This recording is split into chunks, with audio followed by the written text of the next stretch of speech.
Halo, Assalamualaikum warahmatullahi wabarakatuh. Jika kalian sedang menonton video ini, artinya kalian sudah siap untuk belajar bahasa Indonesia. Pada pertemuan sebelumnya, Bu Kiki dan Pak Wisnu sudah menyampaikan bahwa pada materi ini akan ada dua keterampilan yang dinilai, yaitu keterampilan menulis dan berbicara. Maka dari itu, hari ini kita akan belajar dua submateri, yaitu langkah menulis pidato dan metode berpidato. Tentunya dari kalian ada yang sudah pernah menulis pidato kan? Nah, langkah-langkah menulis pidato secara umum adalah sebagai berikut. Yang pertama, menentukan tema besar. Kedua, menentukan tema spesifik. Ketiga, menyusun kerangka teks pidato sesuai dengan struktur.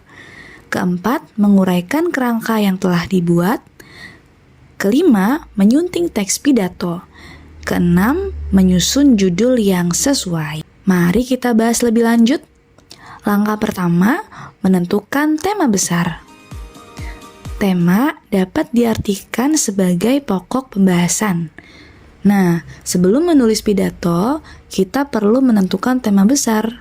Beberapa tema besar antara lain pendidikan, budaya, politik, dan sebagainya. Setelah menentukan tema besar, kita dapat menentukan tema spesifik. Contoh dari tema yang tadi disebutkan, kita akan coba memilih budaya sebagai tema besar. Nah, dari tema budaya, kita dapat menentukan pembahasan kita lebih spesifik. Contohnya, pengaruh budaya barat terhadap masyarakat Indonesia. Setelah menentukan tema, kita dapat menyusun kerangka penulisan sesuai dengan struktur teks pidato. Masih ingat kan? Ada 3 struktur berikut. Yang pertama, pendahuluan atau kepala. Yang kedua, isi atau tubuh. Dan terakhir, penutup atau ekor.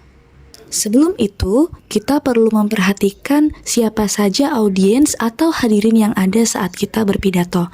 Misalnya, kita memosisikan diri sebagai seorang siswa yang berpidato di hadapan seluruh warga sekolah. Secara umum, yang hadir nanti ada kepala sekolah, wakil kepala sekolah, para guru, dan para siswa.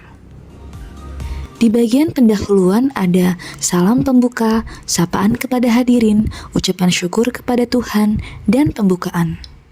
Saat menyapa hadirin, kita harus menyesuaikan struktur dalam kelembagaan. Contohnya seperti ini.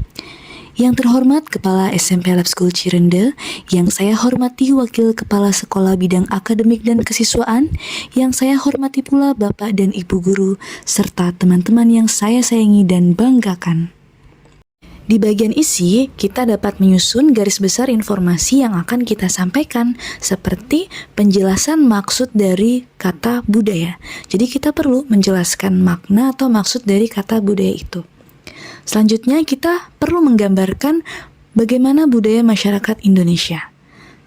Selanjutnya, kita juga perlu menjelaskan dan menggambarkan pula bagaimana kondisi budaya Indonesia saat ini. Apakah budaya di Indonesia masih kental atau mungkin sudah terkikis? Yang selanjutnya, kita jelaskan juga pengaruh budaya Barat bagi masyarakat Indonesia seperti apa. Contohnya, pengaruh dalam aspek pendidikan, atau mungkin dalam gaya hidup masyarakat Indonesia. Terakhir, di bagian penutup, sampaikan harapan kita melalui pidato yang dibuat. Misalnya, kita dapat berkata, demikian yang dapat saya sampaikan, marilah kita senantiasa bangga dengan budaya yang kita miliki agar identitas bangsa ini terus melekat.